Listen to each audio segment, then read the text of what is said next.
Hola, ¿qué tal? Yo soy el Dr. Giorgi, soy otorrino del Hospital Militar de Campo de Mayo y hoy vamos a hablar sobre el sistema vestibular y el equilibrio. Bueno, es una clase para alumnos de pregrado, espero que les sea útil y que sea dinámico, si bien es un tema bastante difícil de entender. Bueno, vamos a comenzar. La definición. El aparato vestibular es un canal de entrada de información al sistema nervioso elaborado con la información de tres sectores, uno propioceptivo, uno visual, auditivo y cerebeloso. Entonces va a dar origen eso a un programa motor que va a ser el responsable del equilibrio. La anatomía del aparato vestibular. El aparato vestibular consta de un laberinto posterior, que es la unidad morfofuncional que está ubicada en el peñasco del temporal. Consta de un continente y de un contenido. El continente es el laberinto óseo y el contenido el laberinto membranoso que está dentro de él. Se ocupa de la fisiología del equilibrio y la orientación de nuestro cuerpo en el espacio. Está constituido por una cavidad central, el vestíbulo y los conductos semicirculares que se abren por detrás, ¿sí? El caracol, que es la parte auditiva del sistema vestíbulo-coclear, está en la región anterior y medial del peñasco, ¿sí? Acá vemos dos imágenes en las que vamos a buscar un puntero. Ahora sí, tenemos una imagen del vestíbulo con el sáculo y el utrículo con sus conductos semicirculares superior, posterior y externo, que ahora vamos a ver que tienen una región anterior dilatada, las ampollas, y un canal posterior donde terminan el superior y el posterior en un canal común y el externo en un canal propio. Lo que vemos acá es que el vestíbulo es una cavidad rectangular entre el oído medio y el poro acústico.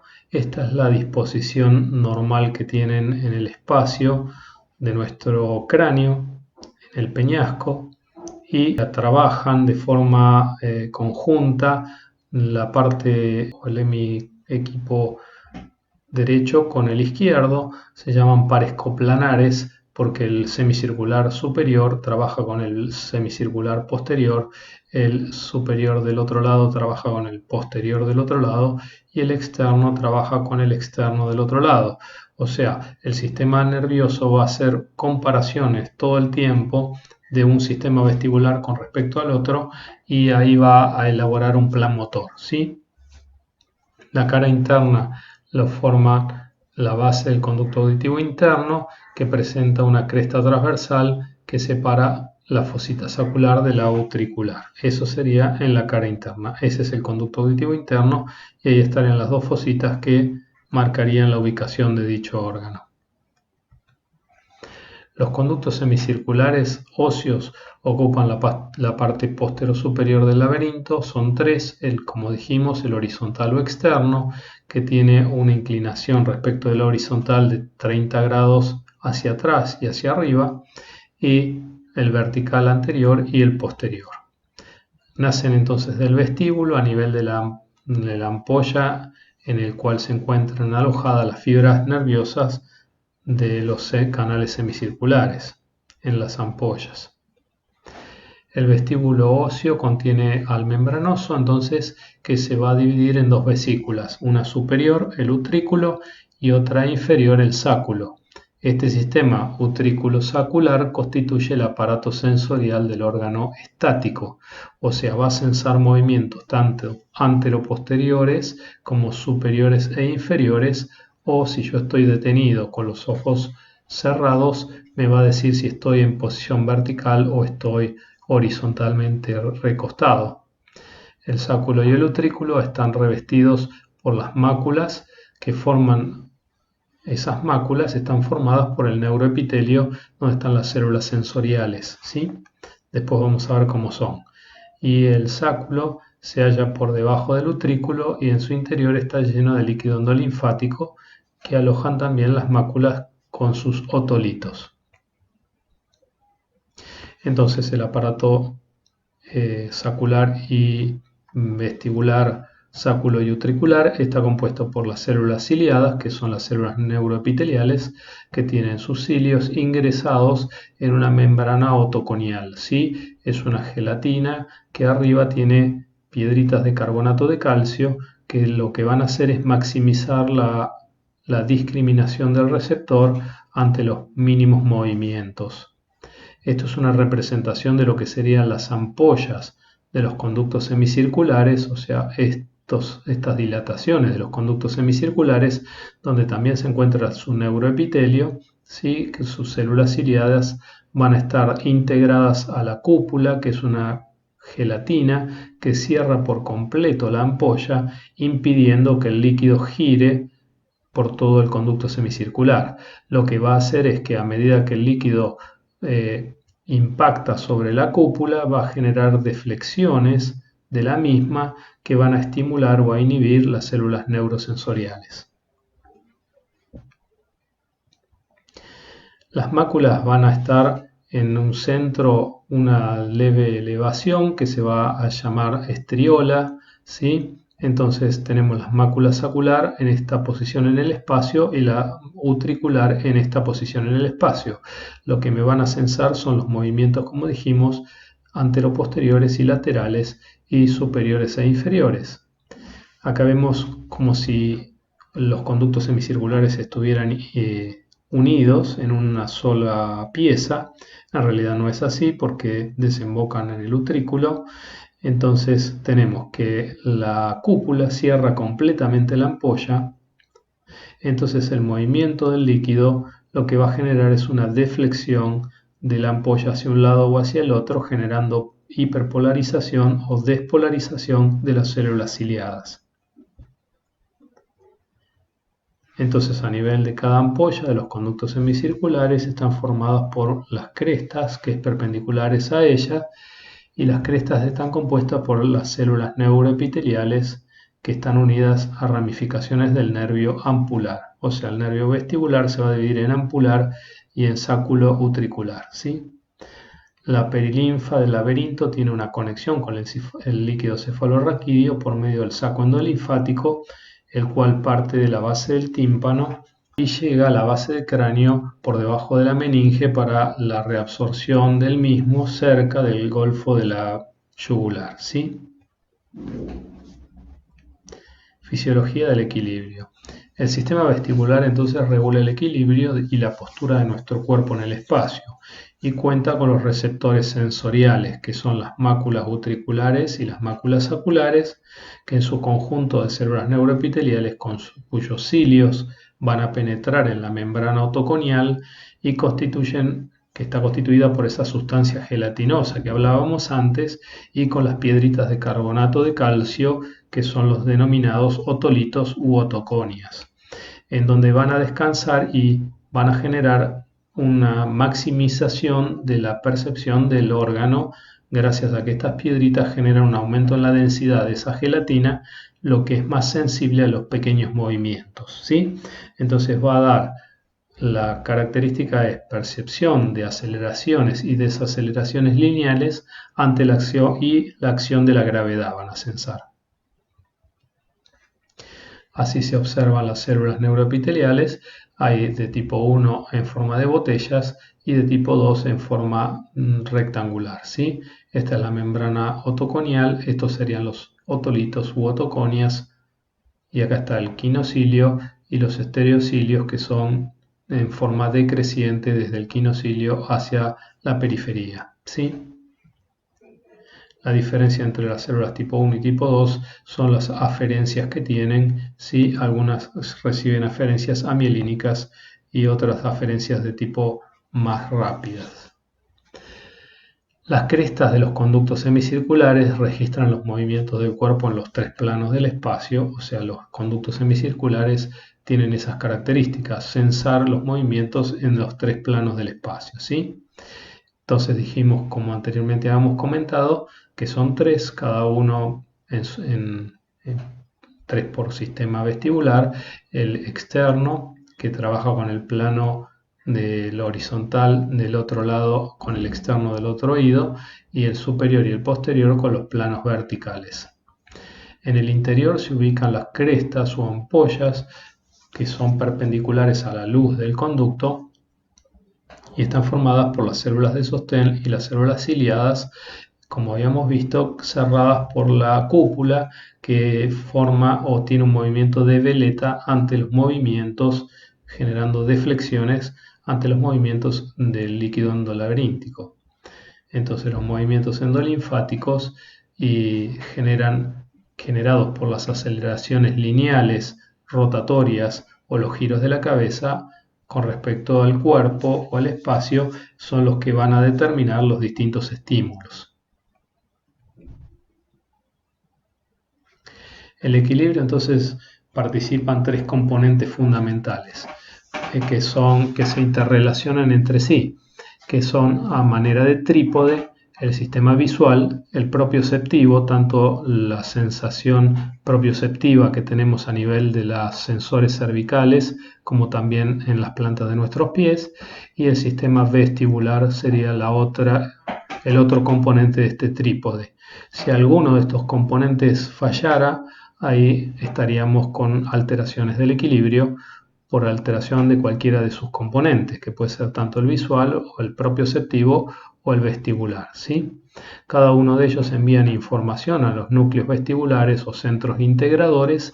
¿Para qué? Para tener que estos centros integradores están ubicados en el tronco encefálico y actúan como un centro de control que se hallan a la altura del piso del cuarto ventrículo, en su parte medial y lateral del tronco encefálico. Y de ahí vamos a tener un efector motor a dicho estímulo para compensar esa sensación o ese cambio de postura de nuestro organismo. Se establecen entonces después conexiones con la médula espinal mediante fibras vestíbulo-espinales con los núcleos motores del tercero, cuarto y sexto par craneanos oculomotores para tener una visión fija de algún objeto en caso de que nos estemos moviendo y querramos ver algún objeto, o si se nos mueve algún objeto lo pudiéramos seguir. Y también tenemos esas fibras oculomotoras también se van a compensar con con el cerebelo a través de fibras vestíbulo-cerebelosas y con la formación reticulada y los tubérculos cuadrigéminos superiores. Este sistema da cuenta de diversos reflejos que ahora vamos a ir viendo, que son los reflejos vestíbulo-oculares, vestíbulo-espinales, vestíbulo-cerebelosos, que tienen por finalidad compensar, coordinar los movimientos de la cabeza y del cuerpo ante movimientos del espacio y oculares. Mediante dichas proyecciones se observa la presencia de signos y síntomas según cuál es la afectación. O sea, si yo tengo afectación de las fibras vestíbulo-espinales, voy a tener la pulsión. O sea, el cuerpo va a tener una hipotonía, el hemicuerpo del lado del oído o del sistema vestibular que se ve afectado. Entonces puedo tener una pulsión a derecha en caso que tenga patología del vestíbulo del oído derecho, ¿sí? Con respecto a las fibras vestíbulo-oculomotoras, voy a tener como su manifestación el nistagmus. El nistagmus es un movimiento rápido del ojo hacia un extremo y su regreso lento hacia hacia la postura de inicio. Muchas veces lo que nosotros podemos registrar es el movimiento rápido del ojo y no registramos el movimiento lento, entonces lo vamos a direccionar según su movimiento rápido. Vamos a decir que tengo un nistagmus a derecha, a izquierda, superior o inferior u horizonte rotatorio, considerando la faz del nistagmus que más veo, que suele ser la rápida. Después tenemos las fibras de conexión con la formación reticulada, donde voy a tener los fenómenos neurovegetativos como la sudoración o las variaciones en la presión sanguínea del paciente o alteraciones en la frecuencia cardíaca, producto del estímulo del vértigo a la formación reticular. y con las fibras de conexión con la corteza voy a tener esa sensación de giro o de molestia o de caminar sobre algodones dependiendo las características de la afectación que tenga. Evaluación otoneurológica. Los síndromes los puedo dividir en síndromes periféricos, donde voy a tener comprometido el órgano periférico, o sea, el oído. Son aquellos que involucran los receptores de la función auditiva o vestibular en el laberinto. Nosotros vamos a decir que son síndromes endolaberínticos. Yo puedo tener una afectación, un vértigo generado por alteración del vestíbulo y también asociarse con hipoacusia. Entonces tengo un síndrome endolaberíntico. Y después tengo lesiones a nivel de la primera neurona que se llamarían síndromes retrolaberínticos. ¿Sí? Por ejemplo, cuando tengo afectación a través de un neurinoma del acústico. ¿Sí?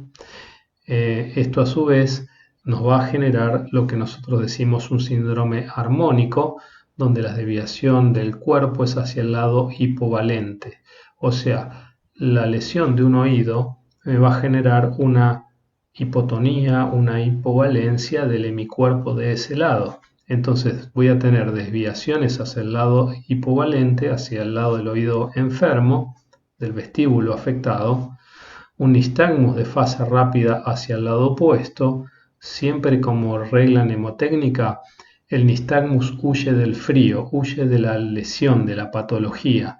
Entonces va a ir en la fase rápida hacia el oído sano, ¿sí? El vértigo hacia el lado del componente rápido del nistagmus, o sea, el paciente va a sentir que está girando hacia el lado del componente rápido del nistagmus, ¿sí?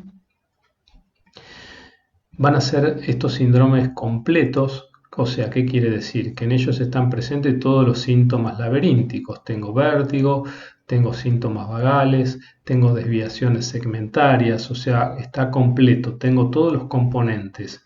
Y asociados, ¿por qué? Porque digo que estos síndromes son asociados porque pueden estar afectada la cóclea o el nervio coclear a través de, por ejemplo, llamémosle una trombosis de la arteria auditiva interna, lo que me va a afectar tanto el vestíbulo como la cóclea, ¿sí? Por dar un ejemplo. Entonces tengo asociación de hipoacusia con síndrome vertiginoso. ¿Cuál es la característica de los síndromes centrales? Son aquellos que van a afectar los núcleos o las vías intracerebrales o en el tronco del cerebro, del sistema nervioso, y entonces van a ser disarmónicos, en donde la dirección de alguno de los componentes de los elementos no va a ser hacia el oído afectado, porque no es el oído el que está comprometido, sino que es el tronco cerebral o el cerebro, o alguna de sus vías. Entonces puedo tener, ya vamos a ver, una lateropulsión hacia adelante, hacia atrás, hacia la derecha, hacia la izquierda, a medida que voy evaluando al paciente, y no va a ser fija como me suele pasar en los síndromes periféricos, que siempre el paciente va a tener lateropulsión o caída hacia el mismo lado, ¿sí? Entonces decimos que son disarmónicos porque no coinciden todos los elementos con el lugar de la patología. El otro componente es que son incompletos, o sea, suelen faltar algunos síntomas. Por ejemplo, en un síndrome central es raro que el paciente sienta ganas de vomitar o tenga náuseas y vómitos producto del vértigo. O sea, el paciente no suele acompañarse de síndrome, el síndrome vertiginoso de náuseas y vómitos, o no se acompaña de sudoración profusa, de sensación de vacío estomacal, y son disociados. Aquí no hay alteración de la audición, pero sí puedo tener, por ejemplo, algún signo de foco. O sea, si fue un ACV o un tumor cerebral o un tumor de tronco o un ACV de tronco, voy a tener distintos síndromes alternos o signos de foco que me van a determinar la posible ubicación de la patología que está en este momento actuando, ¿sí? Entonces ahí vemos patología central. Estos son, por ejemplo, múltiples infartos a nivel cerebeloso. Este es un tumor cerebral. Acá se ven múltiples infartos lacunares sumados a infartos más importantes, ¿sí? El examen vestibular va a ser principalmente la anamnesis, o sea, yo voy a necesitar dos cosas importantes. Primero, saber cómo se inició el vértigo en este paciente, si fue de forma paulatina o fue de forma violenta, qué causas lo generaron y cuánto tiempo duró, cuánto tiempo tardó en desaparecer el vértigo, cómo se inició, si fue violento o lentamente y si tardó 4 horas, 2 horas o un mes. ¿Sí? Eso es muy importante. Después voy a pasar al examen de otorrinolaringología, o sea, le voy a hacer una otoscopía, le puedo hacer un examen neurológico y le voy a hacer un examen clínico. Ahora vamos a ir viendo cada uno. Y exámenes de tipo auditivos, o sea, le voy a pedir una audiometría y una logoaudiometría, como para ver cuál es el problema de estos pacientes, ¿sí? Y un examen complementario de laboratorio y métodos por imágenes. ¿Qué es lo que veo acá? Acá lo que voy a ver es el nistagmus, o sea, le voy a mirar los ojos. Yo para potenciar el nistagmus lo que voy a hacer es utilizar unos lentes que se llaman lentes de Frenzel, que son unos lentes que le impiden al paciente que fije la mirada porque eso me va a disminuir su nistagmus. Esto se llama romber. Le pido al paciente que se ponga firme, con los ojos cerrados, los brazos pegados al cuerpo. Este se llama romber sensibilizado porque el paciente pone un pie delante del otro para ver hacia dónde se cae, hacia dónde lateraliza, hacia la derecha o a la izquierda. Acá vemos el examen de Utenberger, donde el paciente hace como si marchara con los brazos extendidos, entonces va a ir girando con los ojos cerrados, hace que marcha y va a ir girando hacia el lado hipovalente, hacia el lugar donde los músculos están menos tonificados. Esta prueba se llama índice de brazos extendidos y esta es la índice nariz. Lo que yo voy a evaluar si el paciente tiene dismetrías o está eumétrico, ¿sí? Y el último, el examen de brazos extendidos, que es este que se ve acá también, ¿sí? Hay dos, uno es en el que el médico apunta sus dedos junto con los del paciente a ver si el paciente tiende a caer o el brazo hipovalente, o otro donde el paciente solo extiende sus brazos con el dedo extendido, con los ojos cerrados, y vemos cuál es el brazo hipovalente. Eso me va a marcar el lado de la patología que tengo en ese momento. El otro examen que yo puedo hacer es la videonistagmografía, donde se le coloca una máscara al paciente que tiene una cámara infrarroja. Atrás se ve el monitor donde se observa el ojo del paciente. Los equipos más primitivos tenían una sola cámara, los equipos nuevos suelen tener dos cámaras. Tienen un receptor a los costados donde el paciente mueve la cabeza hacia un costado y al otro para estimular el sistema vestibular, y una computadora me va a registrar la cantidad de nistagmus que tengo, que pueden ser horizontales, verticales u horizonto-rotatorios, ¿sí? Obviamente un paciente con nistagmus tiene una visión totalmente alterada.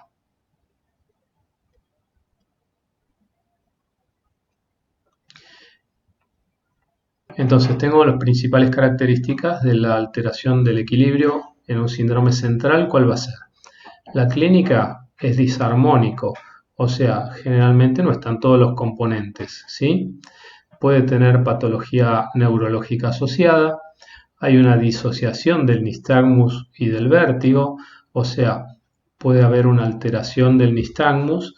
En general son nistagmus de tipo verticales, y no tienen dos características. Primero, no tienen latencia, o sea, si yo empiezo a estimular al paciente, el nistagmus en la patología periférica tarda 15 a 20 segundos en empezar a producirse.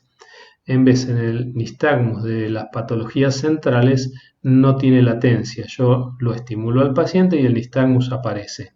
Y la otra característica que tiene es que no se agota. Si yo hago estimulo a un paciente con patología periférica varias veces, lo que voy a lograr es que el nistagmus con las repetidas estimulaciones se vaya agotando. En este caso no va a pasar porque el nistagmus de patologías centrales no tiende a agotarse. Entonces después, al hacer el Romberg o el Romberg sensibilizado, el paciente se cae hacia cualquier lado en la patología central.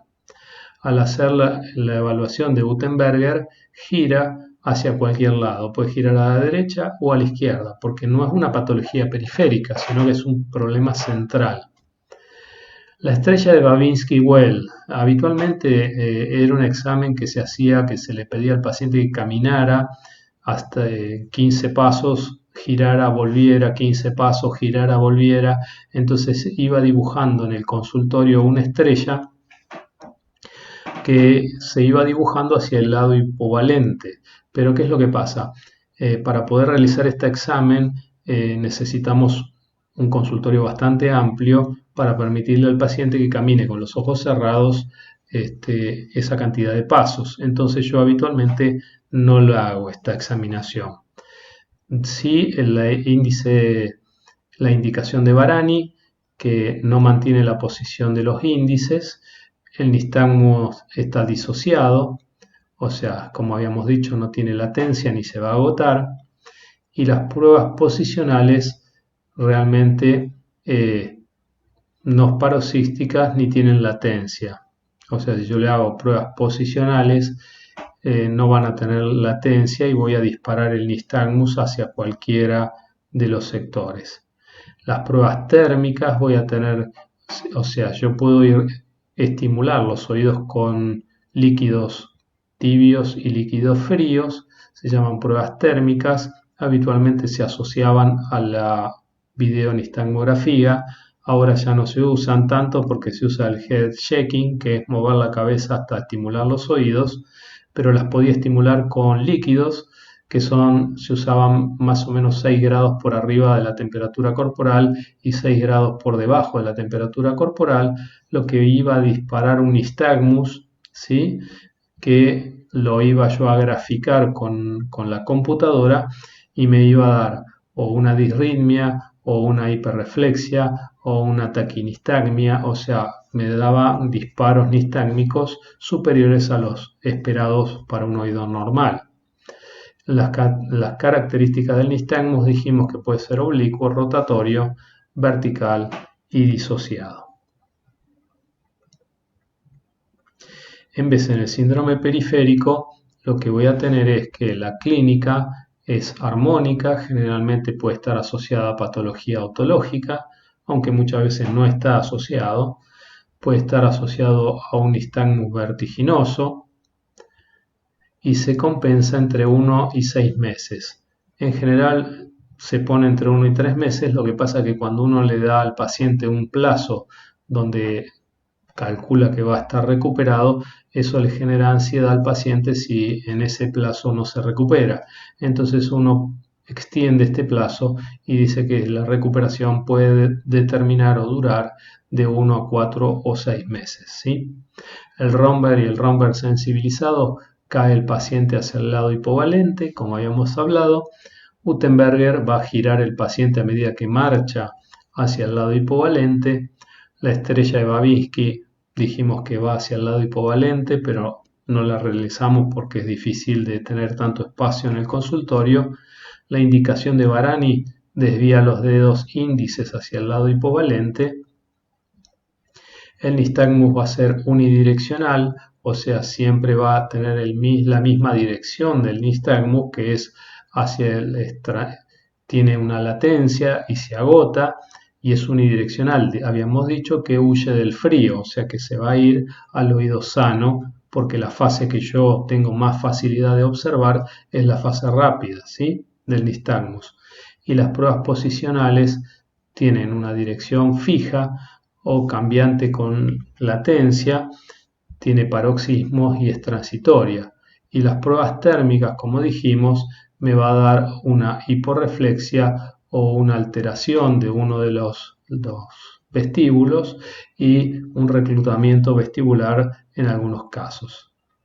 Las pruebas rotatorias normal puede estar, si está compensado, puede darnos normales o nos puede dar una reflexia o un reclutamiento vestibular. Las pruebas rotatorias, nosotros en el hospital, no en el militar de Campo de Mayo, en el militar central, teníamos un sillón que tenía las características de rotar sobre su eje a una velocidad constante y podíamos después hacer la determinación videonistagmográfica de cómo se comportaba el vestíbulo ante el estímulo. Hoy por hoy ya ese estudio no lo hacemos, lo reemplazamos por la videonistagmografía, que es más moderna. Entonces la característica que tiene este nistagmus va a ser horizonte rotatorio u horizontal. Bueno, acá vemos un poco la ubicación del laberinto, anatómicamente normal. Y ahora vamos a hablar de las patologías, ¿sí?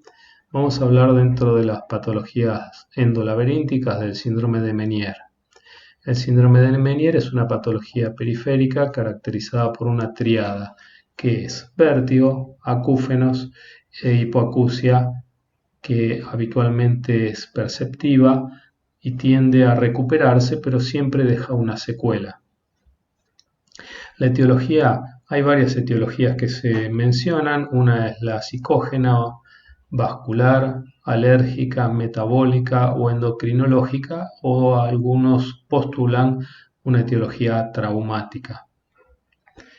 La histopatología es una hidropesía del laberinto, o sea, se produce una distensión laberíntica por aumento de los líquidos endolaberínticos, una éxtasis de la endolinfa con una posterior lesión o ruptura de las membranas laberínticas luego de la herniación del utrículo y el sáculo, y se produce una mezcla entre el potasio del líquido endolaberíntico y el sodio del extra de la perilinfa, generando una toxicidad sobre las células neuroepiteliales,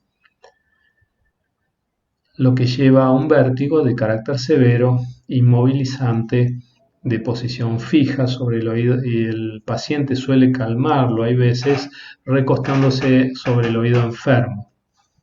Acá viene el tema de por qué queríamos saber cómo era el inicio del vértigo. ¿Por qué? Porque en este caso, en esta patología, la aparición es brusca, el procedimiento suele a veces tener un aura, ¿sí? Muchas veces precede al vértigo ese aura que suele ser un acúfeno. Algunos pacientes refieren que el acúfeno cambia de intensidad o cambia de tono. Otros pacientes refieren que comienzan con el acúfeno y ya saben que están próximos a tener el ataque vertiginoso. Obviamente se acompañan de todos los síntomas vagales como transpiración, náuseas, vómitos y obviamente inestabilidad. El paciente es muy difícil que se mantenga en pie, ¿sí?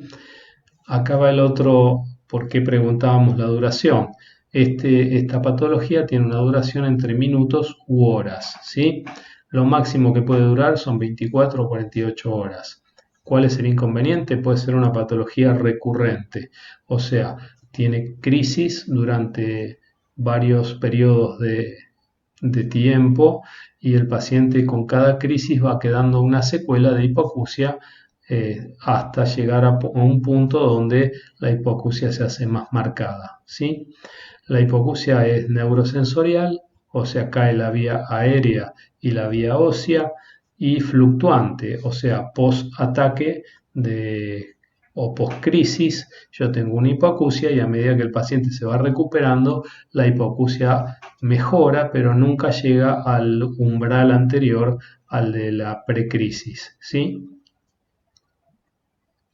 Los acúfenos pueden ser de tonalidad aguda, preceder o acompañar las crisis.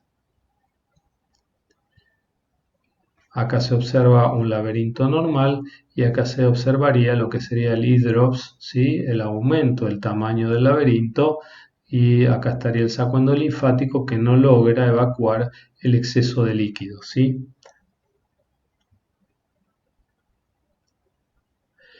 El diagnóstico. Bueno, el diagnóstico puede ser a través de la acumetría, o sea, utilizando los diapasones, que voy a hacer la prueba de Weber, o sea, apoyo el diapasón vibrando en la frente del paciente y el paciente lo va a lateralizar hacia el oído sano. ¿Por qué?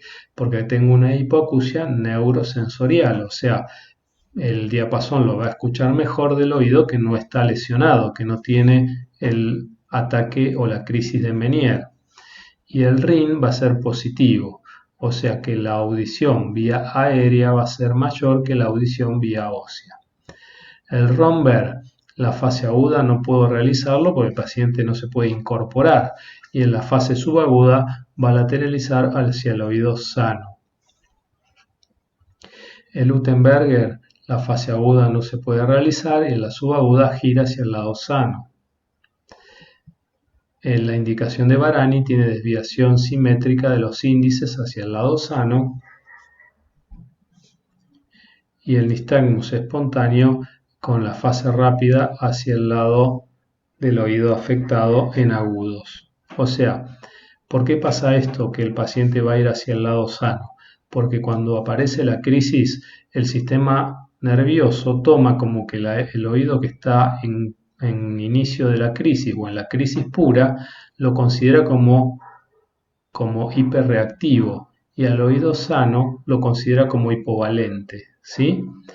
Después que pasa la crisis, todos estos síntomas se van a invertir, o sea, va a tener el Romberg, el Utenberger, todo hacia el lado hipovalente, hacia el oído lastimado por la crisis, y no en agudo, que va a ser hacia el oído sano, porque considera el oído con Meniere como el oído sano, y lo va a tomar al oído sano como hipovalente, como que está funcionando en menos. ¿Qué estudios puedo pedir? La audiometría tonal, que voy a tener una caída en las frecuencias graves y agudas en picos en el tono 2000 Hz. La lobobiometría, tengo una mala discriminación con un reclutamiento, o sea, el aumento de los índices de volumen, voy a tener diferentes discriminaciones.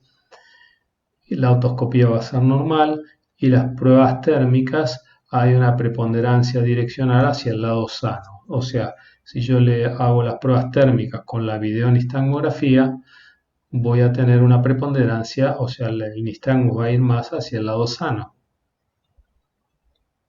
Esto sería una hipoacusia de oído derecho en un paciente con Meniere, ¿sí? Y este es un oído izquierdo totalmente normal. ¿Qué tratamientos puedo ofrecerle al paciente? Lo ideal es que haga reposo. Muchas veces esto va asociado a alta ansiedad, o sea, el paciente tiene la sensación de que tiene un tumor cerebral, entonces muchas veces se usa el diazepam, aunque yo preferiría la utilización del clonazepam, que es ansiolítico y no tan sedante como el diazepam. La metoclopramida para evitar los vómitos y que el paciente se nos deshidrate, y también al actuar sobre la sustancia reticular disminuye también la sensación de vértigo.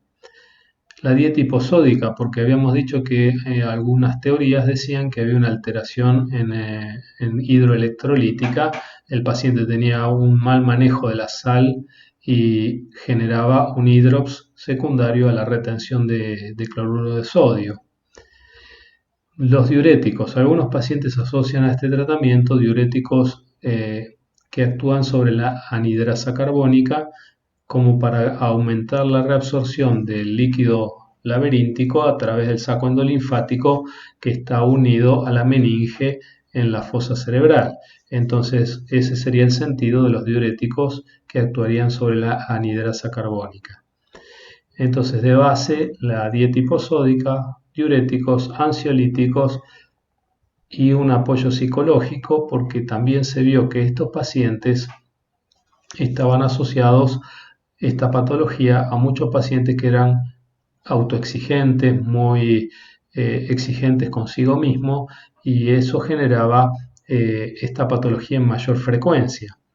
Obviamente que apareció también como parte del tratamiento la beta-histina, que es una medicación que hoy por hoy es de primera elección en el tratamiento de esta enfermedad, que es una medicación que tiende a generar una disminución de la irritabilidad del vestíbulo y a altas dosis tiene acción vasodilatadora. Es un derivado de los antihistamínicos. La beta-histina viene de 8, 16 y 24 miligramos. Si bien se describieron como dosis tóxicas 48 miligramos, donde empiezan a aparecer los efectos indeseables de esta medicación, hay algunas escuelas como europeas que utilizan 48 miligramos en cada 12 horas y tienen resultados aceptables y con muy baja presentación de efectos adversos. Yo no la utilicé nunca esa cantidad de dosis. Sí, en pacientes muy sintomáticos la he utilizado cada 24 miligramos cada 12 horas como dosis máxima. No uso y preferiría que no utilicen los sedantes laberínticos tipo el Dramamine, que es la marca comercial, que es el dimenhidrinato, porque lo que va a generar es que esta patología mejore medianamente rápido, pero se prolonga mucho en el tiempo porque evito la compensación del sistema nervioso sobre el laberinto. Entonces el dimenhidrinato lo que va a hacer es retardar la recuperación del sistema nervioso, que va a tratar de poner o de erguir al paciente rápidamente para que continúe con su vida normal. Otras propuestas terapéuticas sobre estos pacientes en los que no los podemos beneficiar con un tratamiento médico es el tratamiento quirúrgico, y en los casos que existe un vértigo que realmente es resistente a todo tipo de tratamiento y es invalidante, donde el paciente tiene crisis permanentemente y no lo podemos recuperar y reinsertar en la vida social. Entonces, en este caso se puede hacer una descompresión del saco endolinfático y en algunos casos se proponía la neurectomía vestibular, o sea, se seccionaba el nervio vestibular y con eso trataban de que el paciente dejara de tener crisis vertiginosa. Lo que se lograba era que el paciente quedara inestable. Después se podía hacer una laberintectomía parcial o total. Las laberintectomías se pueden intentar a través del tímpano por dos mecanismos, uno a través de la instilación de un corticoide hacia la caja del oído medio. Con el paciente en decúbito dorsal se le pide que no degluta para que la trompa de Eustaquio no me libere el líquido, y con esa cantidad de hidrocortisona lo que lográbamos, o dexametasona, es que se desinflame el oído. Y otras escuelas lo que hacían era instilar streptomicina, que es un ototóxico, y de esa manera lograr así que el oído defuncionalizarlo y lograr que el paciente deje de tener estas crisis invalidantes. Son dos terapéuticas que yo las uso poco y nada porque no he tenido por el momento pacientes que no respondan al tratamiento médico antes mencionado. Sí es importante pedirle al paciente que haga una dieta hiposódica, que trate de no consumir sal en sus alimentos como si fuera un hipertenso, ¿sí? Vértigo postural paroxístico benigno. En su definición, es un episodio vertiginoso que sobreviene siempre al adoptar una determinada posición de la cabeza en el espacio, ¿sí? Algunos decían que se llamaba el vértigo del golfista, porque el paciente se agachaba como para golpear a la pelota y ahí le venía el vértigo que lo lateropulsaba hacia el lado que inclinaba la cabeza. La etiología es la cupulolitiasis. ¿Qué viene a ser la cupulolitiasis o la canalolitiasis? Es cuando se sueltan las piedritas de carbonato de calcio, los otolitos de las máculas sáculo y utriculares, y por los movimientos de la cabeza se introducen en los conductos semicirculares. Lo más común es que se introduzcan en el conducto semicircular posterior, ¿sí? Eso es lo más frecuente, pero pueden colocarse en el conducto semicircular lateral o en el superior, ¿sí? Pero lo más frecuente en el conducto semicircular posterior, ¿sí? La fisiología se debe entonces a depósitos de sustancias orgánicas en la cúpula o en el canal del conducto semicircular.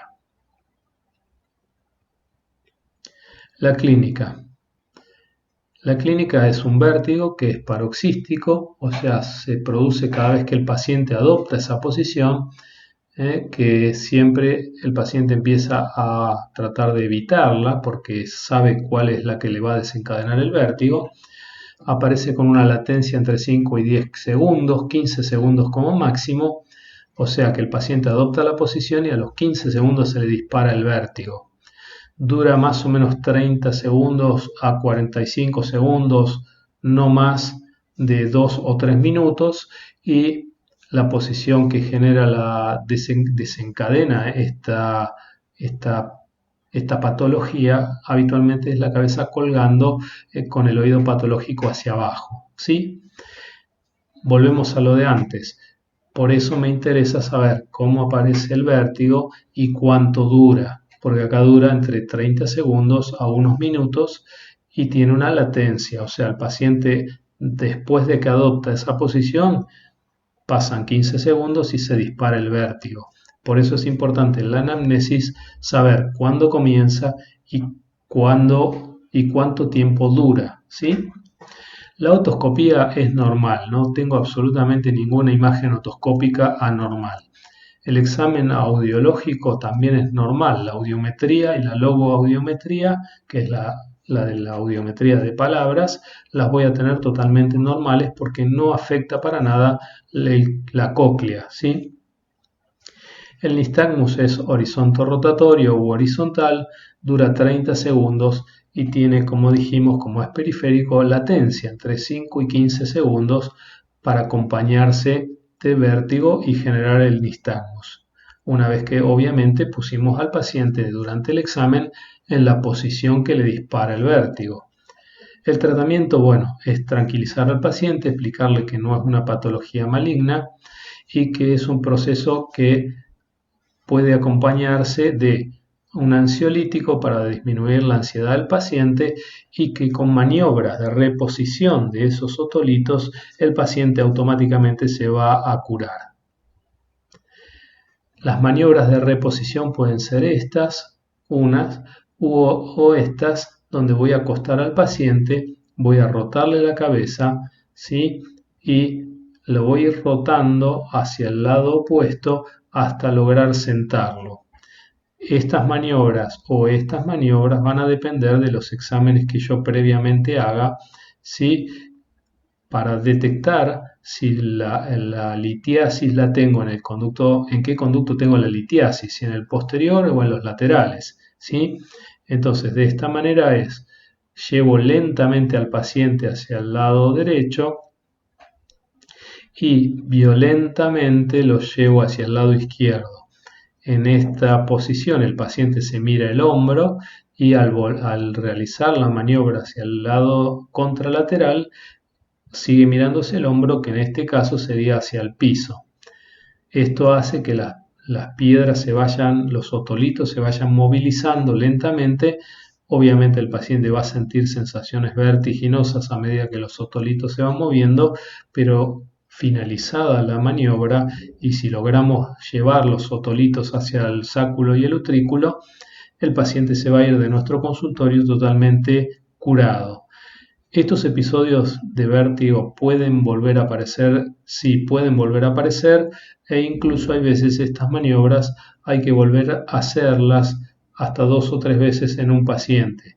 Hay veces que con una sola maniobra el paciente se mejora totalmente y hay veces requieren más de una maniobra para mejorarlo. Los síndromes periféricos retrolaberínticos, el neurinoma del octavo par, entonces un tumor benigno que nace a partir de la vaina de Schwann, es de crecimiento muy lento, es un tumor que habitualmente no da síntomas y le permite al paciente ir compensando lentamente, pero lo que va a notar el paciente es una hipoacusia neurosensorial unilateral muy progresiva, muy lenta. Si yo tengo un paciente con una hipoacusia unilateral y de carácter que el paciente se dio cuenta lentamente, bueno, tengo que pensar en un neurinoma del octavo par. La clasificación, tenemos distintas clasificaciones, vamos a hacer una clasificación generalista, que es Intracanalicular, cuando el tumor está dentro del conducto auditivo interno, son tumores muy pequeños, de hasta 0,5 centímetros, 0,5 centímetros. Medianos, entre 0,5 y 2 centímetros, y grandes entre 2 y 5 centímetros, pero también los podemos encontrar de forma gigante, que son mayores de 5 centímetros. Acá vemos un neurinoma gigante que está por fuera del conducto auditivo interno.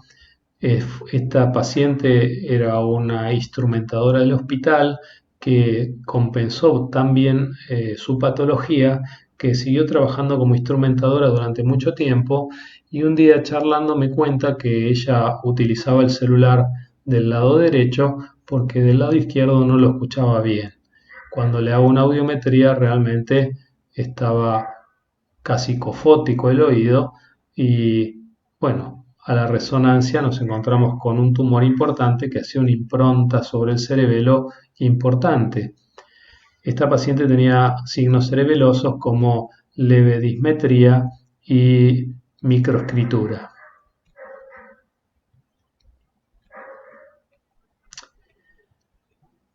La sintomatología precoz es la otológica, o sea, los síntomas precoces que me da el neurinoma es la pérdida auditiva, la hipoacusia, que es progresiva e unilateral. Los acúfenos también son unilaterales y están asociados a esa pérdida auditiva. La inestabilidad se da en raras ocasiones. Ahora, cuando los síntomas son más tardíos, ya puedo tener una fase neurológica, que es la compresión, por ejemplo, del caso anterior del cerebelo, una neuralgia del trigémino, paresias faciales, una hipertensión endocraniana, un síndrome cerebeloso o síndromes de tronco cerebral, porque si sigue creciendo puede empujar el tronco o comprimirlo contra el peñasco contralateral. Habitualmente dentro de la fase precoz o en la fase intermedia puedo tomar la sensibilidad corneal, y si no la tengo, eso es un signo que habla de que puede haber una patología, de este caso a nivel cerebral, ¿sí? ¿Cómo la podemos tomar la sensibilidad de la córnea? Le pedimos al paciente que mire al lado contrario al que yo voy a evaluar, y con un algodón hago una torunda muy finita y delgadita y trato de tocarle la parte de la córnea con el algodón sin que el paciente me vea. Si eso genera un parpadeo, obviamente la sensibilidad está conservada, y si el paciente tolera que se le toque de ese lado, estamos hablando de que hay una patología que está generando una falta de sensibilidad a nivel ocular, ¿sí? El diagnóstico, bueno, la otoscopía va a ser normal, el Weber va a lateralizar hacia el oído sano porque tengo una hipoacusia neurosensorial del oído del sector patológico. La audiometría tonal, tengo una hipoacusia neurosensorial progresiva, unilateral, con pérdida de frecuencias agudas y en algunos casos una curva denominada embatea. El nistagmus puede ser espontáneo, no lo presenta por el tipo de crecimiento, sino que el tumor, cuando sobrepasa la fosa, la parte neurológica, puede presentar un nistagmus hacia el lado de la presión. ¿Qué quiere decir? Si el tumor es tan grande y me comprime el otro hemitronco cerebral o laberinto o el cerebelo sobre el peñasco del otro lado, puedo tener los síntomas totalmente invertidos del nistagmus, ¿sí? Por irritación y compresión del otro hemitronco. ¿Qué es lo que voy a hacer? Le voy a hacer una loboaudiometría, que voy a tener una mala discriminación. La audiometría voy a tener la hipoacusia que ya habíamos dicho. La mecánica del reflejo acústico por la tímpano-impedanciometría, dijimos que va a haber una latencia o va a estar aumentado. Puedo pedirle potenciales evocados del octavo par, que es como si fuera un electroencefalograma, donde voy a pasar un estímulo, un tono clic, y voy a graficar si ese tono ingresa a la vía auditiva y se transmite hacia el sistema nervioso sin tener una interrupción en ninguna de sus estaciones. lo que voy a notar en los tumores más pequeños es una prolongación de los potenciales evocados que no lo voy a ver si no está comprimido, ¿sí? La electronistagmografía puede obtener una arreflexia en las pruebas térmicas del lado del tumor. La resonancia, la radiografía transorbitaria o la de Stenvers, estos son estudios muy antiguos donde se pedía una radiografía convencional transorbitaria. Obviamente diagnosticaba tumores de tamaños muy grandes. Hoy por hoy no tiene sentido solicitarlas. Lo cuento porque en algunos lugares lo van a ver. Se puede observar en algunos libros esto, generalmente libros más antiguos, pero bueno, no tiene sentido hoy pedirla cuando tenemos, por ejemplo, una resonancia magnética que me va a hacer un diagnóstico de tumores de 20 milímetros de tamaño. Obviamente lo voy a pedir con gadolinio y va a dar positiva en tumores muy pequeños, entonces no tiene sentido hacer estudios radiográficos. Ahora, si yo estoy en centros donde no tengo ningún tipo de tecnología y solamente cuento con un equipo de rayos, bueno, antes que no tener otra opción, puede ser válido la utilización de esto. El tratamiento es quirúrgico, ¿sí? O sea, el tratamiento quirúrgico dependiendo del tamaño del tumor y las secuelas que ya tenga, o sea, si ya tengo una cofosis, o sea, una pérdida auditiva, puedo usar una vía translaberíntica, o si es grande y lo tengo pegado al cerebelo, una vía suboccipital transmastoidea, o puedo usar una vía transtemporal en caso de que sea no tan grande y a través de la región temporal puedo acceder a la parte superior del conducto auditivo interno y extraer el tumor. ¿Qué otra patología puedo tener? Las neuronitis vestibulares. La neuronitis vestibular es la inflamación del nervio vestibular que generalmente tiene que ver con aquella patología vestibular periférica que se produce luego de alguna infección de carácter viral. O sea, muchas veces consta como antecedente la existencia de una patología de vías aéreas superiores previamente a la manifestación de esta patología, ¿sí? Es aquella patología entonces vestibular periférica en la que existe vértigo sin hipoacusia, porque solamente se produce una inflamación del nervio vestibular.